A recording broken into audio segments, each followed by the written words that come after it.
With flips and jumps part of the sport, active skateboarders damage their decks beyond repair every few months. But instead of tossing the ruined skateboards into landfills, they're being reclaimed for a different kind of trick, a transformation into electric guitars. From skateboards to fretboards, it may seem quite a leap, but making electric guitars out of old skateboards is not such a wild idea. Skateboards are often made of multiple layers of rock maple, which is a traditional tone wood for guitars. A guitar maker evaluates the condition and color of the boards. And once he's made his selections, he aims a heat gun at the grip tape on top to soften it. He pries the edges of the softened tape away from the board using a razor.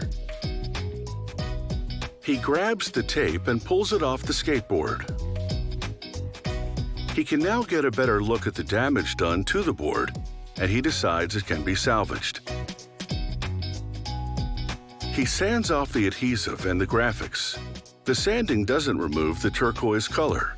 The dye has penetrated the wood and is part of its intrinsic appeal. He cuts off the nose and the tail of the board and discards them.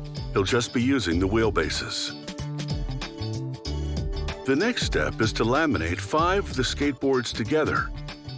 He applies a liberal coat of glue, spreading it with a putty knife for complete coverage.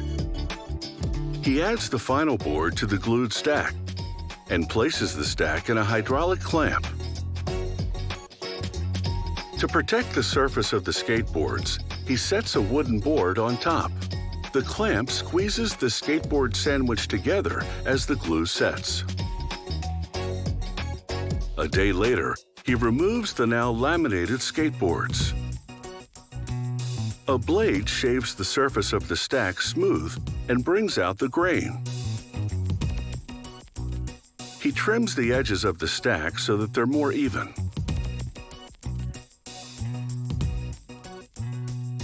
He applies glue in a zigzag pattern to one of the side edges and spreads it across the entire edge. He joins another skateboard stack to this one and clamps the two together. Fused together, they form a block that's large enough to be crafted into an electric guitar body. With a pencil, he traces around a template of a guitar shape to transfer the outline to the laminated skateboards. Using a bandsaw, he cuts out the shape. The skateboard colors form a random pattern within the guitar shape. He places the template on the guitar body once again and secures it with double-sided tape. With a router, he refines the profile, giving the guitar smoother lines. Using a different pattern as a guide, he routes and drills cavities to accommodate the guitar's neck, electronics, and bridge. He removes the template and inspects his work. He sands the edges of the cavity smooth. Then he drills several holes in the back of the guitar for attaching the neck later. With the guitar body held steady in a clamp, he bores a hole for the input jack.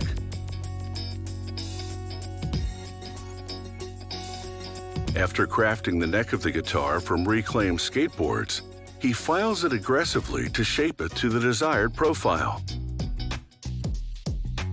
He then sands the entire neck. The body undergoes an extensive sanding too, and then he coats it with clear gloss. This is the first of 7 to 8 coats with a sanding in between each one. With curing time, this lacquering process takes 3 weeks. After a wet sanding and buffing, the guitar body and neck have a mirror finish. The guitar maker nestles the neck in the hollow space at the front of the body and screws it in place from the back of the guitar. This recycled skateboard guitar can now be assembled and wired and is set up to rock. It takes a month to transform some battered old skateboards into a sleek electric guitar. Trading the half pipe for the stage, These skateboards are no longer has-beens.